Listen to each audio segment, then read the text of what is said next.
भारतीय हरित क्रांतीचे जनक डॅडॅश होते. पर्याय दिलेत आपला. भारतीय हरित क्रांतीचे जनक विचारले, लक्षात घ्या.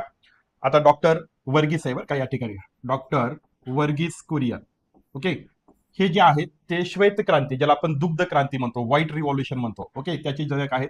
ओके, दुग्ध क्रांती किंवा श्वेत क्रांती. लक्षात.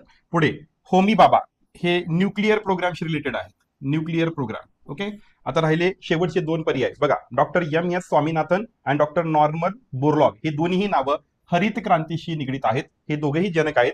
फक्त लक्षात ठेवा, स्वामी, ओके, स्वामी म्हटलं, स्वामीनाथन म्हटलं, स्वामी शब्दावरती लक्षात, हे काय आहेत? भारतीय हरित क्रांतीचे जनक आहेत.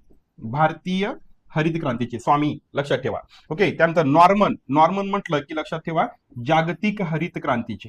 हे दोन्ही नावं हरित क्रांतीशी रिलेटेड आहेत. ओके, फक्त स्वामीनाथन मध्ये स्वामी हे जे नाव तुम्ही ऐकलात ते भारतीय आहे आणि नॉर्मन जे आहे ते जागतिक आहेत. म्हणून भारतीय हरित क्रांतीचे जनक जे आहेत ते कोण आहेत? Doctor M S Swaminathan.